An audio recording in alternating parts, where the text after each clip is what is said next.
दूर दूर तक फैले हरे भरे गन्ने के खेत थे। किसान अपने काम में व्यस्त थे। हवा में ताजे गन्ने की खुशबू फैली हुई थी। देखो भाई, नंदपुर की पहचान ही इसकी मिठास है। हमारे यहाँ के गन्नों का रस तो सीधे दिल में उतरता है। हाँ मुखिया जी, हर साल जब गुड़ बनता है तो आसपास के गांव वाले भी खरीदने आते हैं। और इस बार तो हमारी फसल पहले से भी अच्छी लग रही है, इतनी घनी और मीठी। कुछ हफ्तों बाद खेतों में हलचल कम हो गई। गन्ने के खेत मुरझाने लगे थे। ये क्या, पत्तियां सूख रही हैं? ये तो पहले कभी नहीं हुआ। हाँ रामू, क्या तुम्हारे खेत का भी यही हाल है? हाँ मुखिया जी, पिछले 2 दिनों से गन्नों की मिठास में भी कमी आ रही है। ऐसा कैसे हो सकता है? क्या कोई हमारी फसल के साथ छेड़छाड़ कर रहा है? सबके चेहरे पर चिंता के भाव आ जाते हैं। कुछ दिन ऐसे ही बीत जाते हैं, मगर कुछ दिन बाद हालात और बुरे होने लगते हैं। रात के समय खेतों में रहस्यमयी रोशनी फैलने लगती है। गांव में फसलें सूख रही थी। गांव के चौपाल पर लोग इकट्ठे थे और सभी चिंतित दिख रहे थे। जमींदार वीरेंद्र प्रताप, मुखिया बलराज सिंह, बुजुर्ग रघुनाथ काका, सुमित्रा और चंपा भी मौजूद थे। अब बहुत हो गया, हमारी फसलें सूख रही हैं, खेतों में अजीब रोशनी दिखती है और जो भी रात में वहां जाता है डर से कांपता हुआ लौटता है। आखिर ये सब हो क्या रहा है? ये किसी की बुरी नजर लग रही है या फिर कोई पुराना श्राप? जब से मैंने होश संभाला है पहली बार ऐसा हो रहा है। हमें असली कारण जानना होगा। अगर कोई इन सब के पीछे है तो उसे बेनकाब करना होगा। बाबा, हम डर के पीछे नहीं हट सकते। हमें खुद जाकर देखना होगा कि रात में खेतों में क्या चल रहा है। चंपा की बात सुनकर जमींदार वीरेंद्र प्रताप की बहू सुमित्रा गहरी सोच में डूबती हुई कहती है, हाँ, अगर हमें नंदपुर को बचाना है तो हमें इस रहस्य को सुलझाना ही होगा। मैंने और चंपा ने फैसला किया है कि हम दोनों मिलकर और आप सबकी मदद से इस रहस्य को जरूर सुलझाएंगे। इतना कहकर सुमित्रा अपने ससुर के कान में आहिस्ता से अपनी और चंपा की योजना बताने लगती है। मुझे तुमसे ऐसी ही उम्मीद थी बहू, और चंपा के तेज दिमाग पर मुझे हमेशा से ही भरोसा था।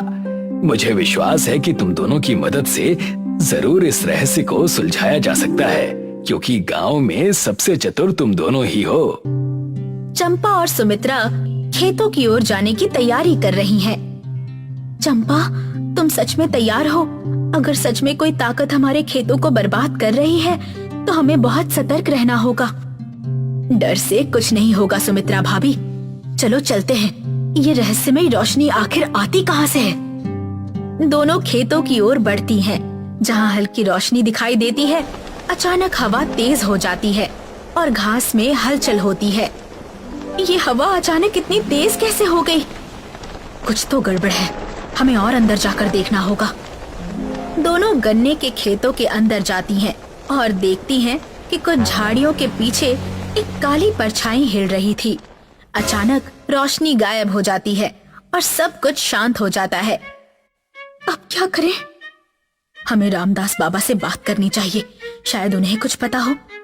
प्राचीन शिव मंदिर में रामदास बाबा बैठे हुए थे। सुमित्रा और चंपा उनके सामने खड़ी थी। बेटियों, मैं जानता था कि तुम लोग जरूर आओगी। ये जो खेतों में हो रहा है वो कोई साधारण बात नहीं है।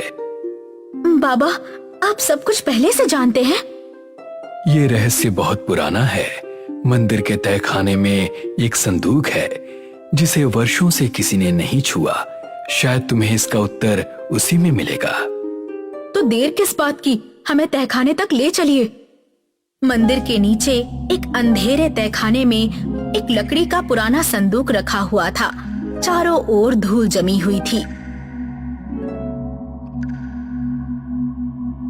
बाबा, क्या इस संदूक में ही हमारे सवालों का जवाब मिलेगा? हाँ, ये संदूक नंदपुर के पुराने रहस्यों को छुपाए हुए है। इसे खोलो। सुमित्रा संदूक का ढक्कन उठाती है। अंदर से एक पुरानी पीतल की पिचकारी निकलती है। ये क्या है? ये तो गन्ने की पिचकारी जैसी लग रही है। हाँ, ये गन्नों की ही पिचकारी है, लेकिन ये कोई साधारण चीज नहीं है। सदियों पहले जब इस गांव पर संकट आया था, तो सत्य को उजागर करने के लिए एक चमत्कारी महात्मा द्वारा इस गन्ने की पिचकारी को बनाया गया था। यानी ये पिचकारी सच बुलवाने की शक्ति रखती है? हाँ, अगर तुम इसे सही तरीके से इस्तेमाल करोगी, तो जो भी इस गन्ने के रस से भीगा होगा, वो अपने सारे राज उगल देगा। हाँ, अब हमें ये देखना होगा कि गांव में आखिर किसका राज छुपा है। दोनों एक दूसरे की ओर देखती हैं और उनके चेहरे पर दृढ़ निश्चय झलकता है। नंदपुर के गन्ने के खेत में चंपा और सुमित्रा आधी रात के समय खेतों में छिप जाती हैं। चारों ओर सन्नाटा था, हल्की हवा चल रही थी और कहीं कहीं गन्ने के पत्तों की सरसराहट सुनाई दे रही थी। सुमित्रा भाभी, अब तक कुछ नजर नहीं आया, कहीं हम गलत तो नहीं सोच रहे? धैर्य रखो चंपा, अगर कुछ गड़बड़ है तो वो सामने जरूर आएगा। तभी कुछ दूर से किसी आदमी के कदमों की आहट सुनाई देती है। चंपा और सुमित्रा सतर्क हो जाती हैं। झाड़ियों के पीछे से एक परछाई दिखती है जो खेत में कुछ छिड़क रही थी। देखो भाभी, वही रहस्यमयी परछाई। ये आदमी कुछ तो कर रहा है गन्ने के साथ। हाँ, ये वही आदमी है जिसे गांव वाले अब तक सिर्फ परछाई समझते आए हैं। आज सच सामने आ ही जाएगा। वो आदमी खेत से बाहर जाने लगता है। सुमित्रा फुर्ती से ताजा गन्ने का रस पर फेंक देती है। अरे, ये क्या किया तुमने? मुझे कुछ विचित्र लग रहा है। ऐसा लग रहा है जैसे मैं सब सच बोल दूं। अब सच अपने आप सामने आ जाएगा। हाँ हाँ, मैंने ही ये सब किया। मैं चाहता था कि सभी की फसलें खराब हो जाएं, ताकि वो मेरे पास से चीनी खरीदने पर मजबूर हो जाएं। आदमी अचानक घबराने लगता है। मुखिया बलराज सिंह, जमींदार वीरेंद्र प्रताप, रघुनाथ काका और गांव के लोग, जिन्हें सुमित्रा और चंपा ने पहले से ही खेत में छुपने को कह दिया था, सामने आ जाते हैं। कौन है ये? कौन हमें बर्बाद करने की साजिश रचे जा रहा था? गांव वाले टॉर्च जलाते हैं और आदमी का चेहरा साफ दिखाई देने लगता है। ये कोई और नहीं बल्कि गांव का साहूकार नरेश था। नरेश साहूकार? मुझे माफ कर दो, मैं बस अपना मुनाफा बढ़ाना चाहता था। मैंने खेतों में एक खास केमिकल डलवाया था जिससे गन्नों की मिठास खत्म हो जाए। और डराने के लिए वो रहस्यमयी रोशनी? वो मेरे आदमियों का काम था। मैं चाहता था कि कोई भी रात में खेतों के पास ना जाए और मेरी साजिश पकड़ में ना आए। धिक्कार है तुम पर नरेश, तुमने पूरे गांव की मेहनत पर पानी फेर दिया। इसे सजा मिलनी ही चाहिए, इसे गांव से निकाल दो। बलराज सिंह उसे गांव से बाहर निकालने का आदेश देता है। नरेश रोता बिलखता हुआ गांव छोड़ जाता है। कुछ दिन बाद गांव में फिर से चहल पहल लौट आती है। गन्ने के खेत फिर से लहलहा रहे थे। सभी गांव वाले खुशी से झूम रहे थे। चंपा और सुमित्रा मंदिर के पास खड़ी थी। उनके हाथ में गन्ने की पिचकारी थी। आज गांव की मिठास वापस आ गई और ये सब इस गन्ने की पिचकारी की वजह से हुआ। बलराज सिंह मंदिर के पुजारी से कहता है, ये कोई साधारण चीज नहीं है, इसे हमेशा मंदिर में ही रखना चाहिए ताकि भविष्य में कोई और हमें धोखा ना दे सके। पुजारी सिर हिलाते हैं। गन्ने की पिचकारी को मंदिर के गर्भगृह में रख दिया जाता है।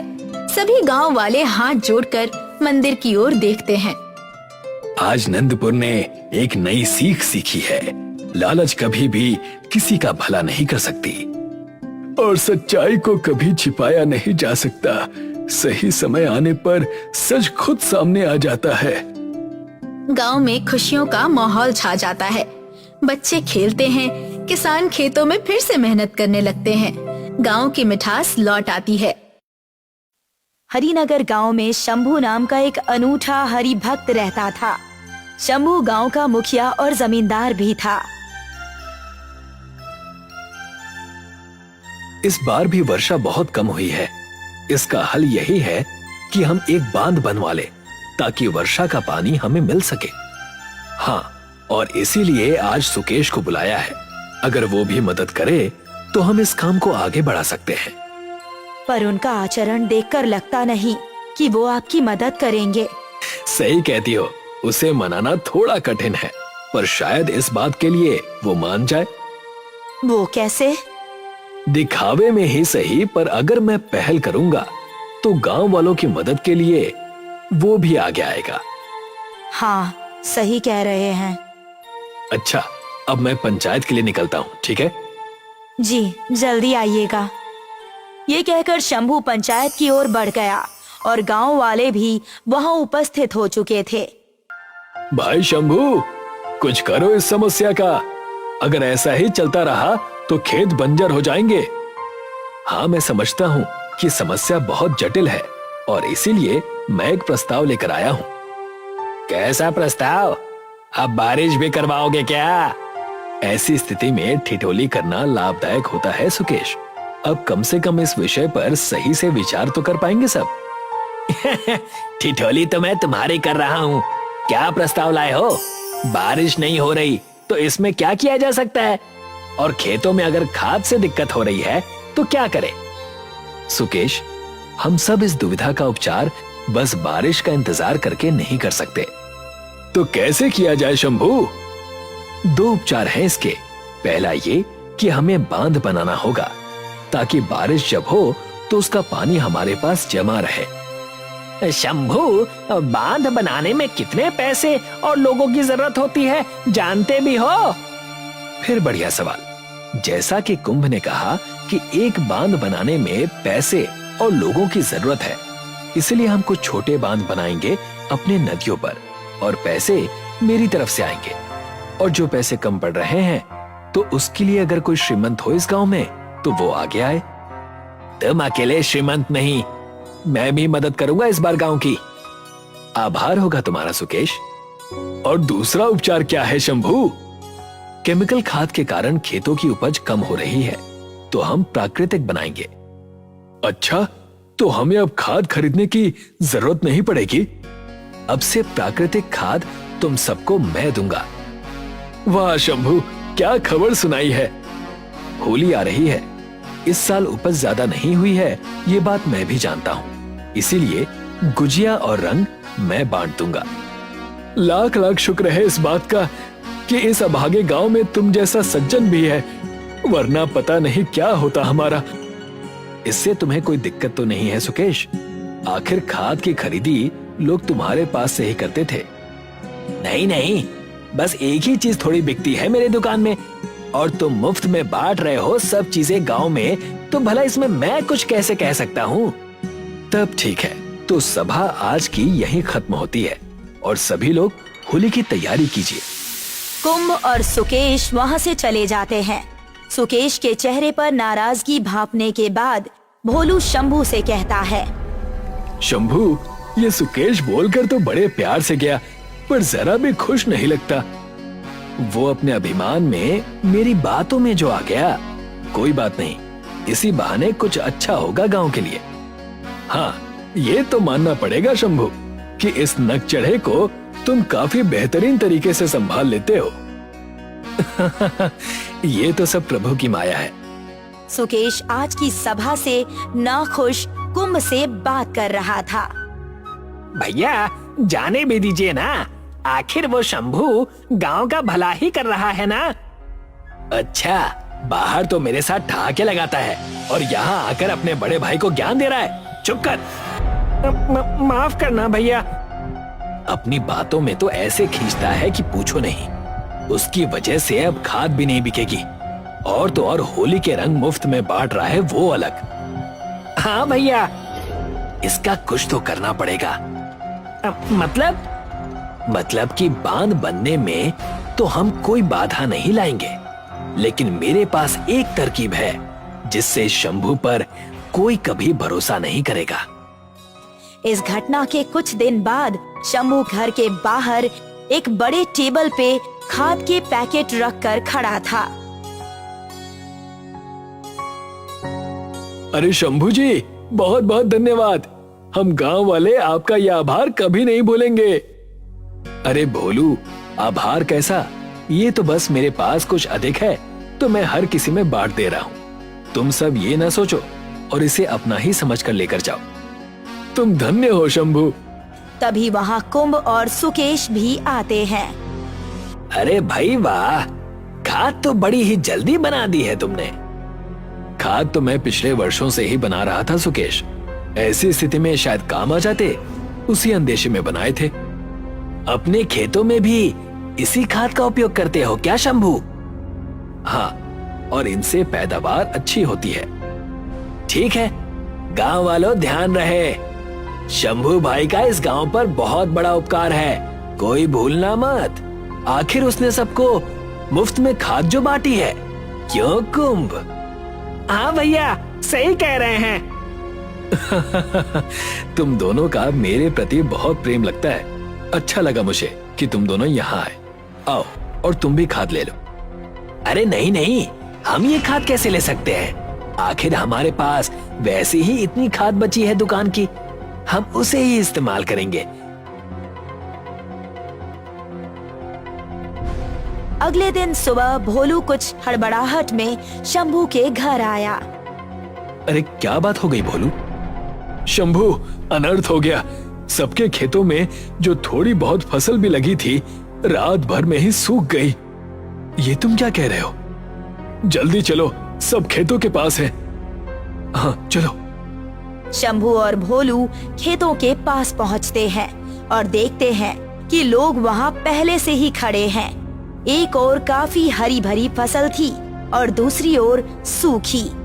सुकेश और कुंभ शंभू से कहते हैं, ये क्या किया शंभू? तुमसे पहले भी कहा है सुकेश कि शंभू का नाम मत लो और गांव वालों को भड़काओ मत। मैंने किसी को भड़काया नहीं है। मैं जब यहाँ आया तो लोगों ने ये बातें मुझे खुद बताई हैं। क्यों कुंभ? हाँ भैया, सही कह रहे हैं। आखिर ऐसी क्या बात हो गई सुकेश? ऐसी क्या बात होगी मतलब? अपनी आंखों से देख नहीं सकते हो क्या? कल जो तुमने किया था उसी का हश्र है ये। पर मैंने तो सबको वही खाद दी जो मैं खुद इस्तेमाल करता हूँ। तो फिर तुम्हारे खेत की फसल इतनी अच्छी कैसे हुई है? वो मैं इसका हर्जाना कैसे चुकाओगे अब? लोगों की मदद करने का ढोंग करते हो। चुप हो जाओ सुकेश। नहीं बोलो, सुकेश बिल्कुल सही कह रहा है। मुझे इसका हर्जाना भरना ही होगा। हाँ, पर भरोगे कैसे? मेरी फसल बस खाने के लिए पर्याप्त छोड़कर बाकी सारी फसल मैं गांव वालों के बीच बांट दूंगा। क्या? चकित क्यों हो रहे हो? आखिर हर्जाना मैं और कैसे भर सकता हूँ? कुछ दिन बीत गए। होली में बस 2 दिन बचे थे।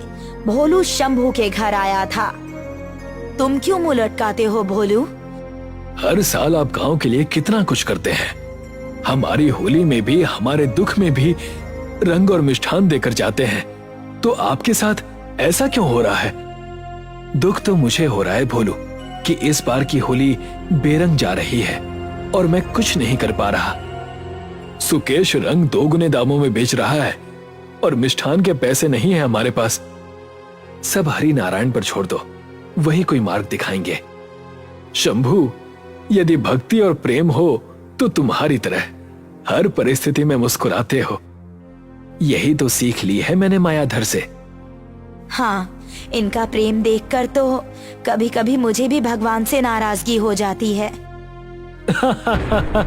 तुम सब चिंता ना करो, मैं भगवान की संध्या पूजन के बाद उनसे गांव का सुख मांगूंगा। ठीक है शंभू, अब मैं विदा लेता हूँ। ये कहकर भोलू वहाँ से चला जाता है। पूरा गांव परेशान है और भोलू भी। सब प्रभु की कृपा है। मैं मंदिर जा रहा हूँ। जी, जल्दी आइएगा। शंभू मंदिर में ध्यान में बैठा था। तभी उसे एक आवाज सुनाई दी। शंभू? शंभू आंखें खोलता है। प्रभु, प्रभु। कुछ चिंतित लगते हो। आप तो सब जानते हैं प्रभु, फिर भी परीक्षा ले रहे हैं ना। मैं जानता हूँ प्रभु, कुछ करिए। गांव में होली आ रही है, सब बेरंग हो चुका है। मुझे अपने लिए कुछ नहीं चाहिए, लेकिन गांव वालों का दुख हरे प्रभु। तुम्हारे स्वार्थ रहित भाव को देखकर मैं अति प्रसन्न हूँ। इस बार की होली ऐसी होगी कि पूरे गांव का दुख उन रंगों में बह जाएगा। हे गोविंद, हरि नारायण, आपकी आवाज से ही मेरा उद्धार हो गया और आपकी कृपा से पूरे गांव का भी उद्धार हो गया। मुझे क्या करना होगा, कृपया मुझे बताएं प्रभु। तुम गांव के पास वाली गुफा में कल भोर होते ही चले जाना। वहां तुम्हें एक कलश मिलेगा। उसका पानी यदि तुम जलती होलिका में डालोगे तो उसके भाप से उत्पन्न हुए बादल पूरे गांव को खुशहाल कर देंगे। जैसा आप कहें प्रभु, इस भक्त का आपको कोटि कोटि नमन। भगवान का आशीर्वाद पाने के बाद शंभू उन्हें नमन करके चला गया और बड़ी खुशी से पूरे गांव वालों को बुलाकर ये सूचना देने लगा। शंभू, बड़े खुश नजर आ रहे हो। भरोसा नहीं कर पाओगे, कुछ ऐसा हुआ है। स्वयं हरि नारायण ने मुझे इस दुख का निवारण बताया है। क्या? ये तो बहुत ही खुशी की बात है। तो क्या करना होगा हमें? शंभू सबको पूरी बात बताता है और सब फैसला करते हैं कि वो भोर होते ही वहां जाएंगे। सुकेश ये सुनकर बिल्कुल भी प्रसन्न नहीं था। वो कुंभ के साथ उसी रात उस गुफा में चला गया। भैया, आप ये क्या कर रहे हैं? स्वयं भगवान ने ही कहा है, फिर भी आप ये महापाप कर रहे हैं भैया। मैं पापी हूँ, इसमें कोई दो राय नहीं है। तू मेरा भाई है और मेरी मदद करना तेरा फर्ज बनता है। अब फावड़ा चला, मुंह नहीं। जी भैया, अगर वो कलश सही में निकला तो हम क्या करेंगे? तो हम उस कलश को यहाँ से ले जाएंगे और शंभू की पूरी जमीन के बदले में उसे ये कलश देंगे। तब मेरी बराबरी का इस गांव में कोई नहीं होगा। कुंभ मुंह लटकाकर सुकेश की बात मान लेता है। दोनों सुबह होने तक खोदते रहते हैं। फिर उन्हें एक सोने का कलश दिखाई देता है। निकाल इसे कुंभ। बस भैया, अब और नहीं। इसके आगे आपको जो करना है आप खुद कीजिए। ये कहकर कुंभ वहाँ से चला गया। शह, जाता है तो जाए, मुझे क्या। जैसे ही सुकेश उस कलश को छूता है, एक तेज रोशनी निकलती है और एक गरुड़ प्रकट होता है और सुकेश को पंजों से मारकर भगा देता है। तभी उस गुफा से बाहर भागते हुए सुकेश पहुंचता है और उसे शंभू, भोलू, कुंभ और अन्य गांव वाले मिल जाते हैं। क्या बात है? वो गरुड़, गरुड़, गरुड़ कहाँ है? वो अभी तो यही था। मैं बताता हूँ, मैं भी इनके साथ इस पाप में भागीदार हूँ। ये कहकर कुंभ उन्हें सारी बातें बता देता है कि कैसे सुकेश ने ही शंभू के खाद में कुछ मिलाया था और कैसे आज वो कलश चुराने आया था। धन्यवाद सुकेश। ये तुम क्या कह रहे हो? इतना बड़ा पाखंड किया है मैंने और तुम धन्यवाद कह रहे हो? धन्यवाद इसलिए कि तुमने इतनी मेहनत की और हमें कलश जाते ही मिल गया। और जहां तक सवाल रहा तुम्हारी सजा का, तो गरुड़ महाराज ने तुम्हें सजा दे ही दी है। आओ, हमारे साथ तुम भी होली मनाओ और अपने अंदर के पापों का नाश करो। वो लोग सुकेश को छोड़कर कलश लेने गुफा में चले जाते हैं और कलश लेकर बाहर आ जाते हैं। सुकेश सबके आगे हाथ जोड़ता है और सबने जैसा बताया गया था ठीक उसी तरह होलिका में उस कलश से पानी डाला। घने बादल जमा होने लगते हैं और जैसे ही होलिका जल जाती है, वहाँ सतरंगी रंगों की बारिश होने लगती है और फसल जी उठती है। लोग उस रंगों की बारिश में अपने दुखों का और बुराइयों का नाश करते हैं।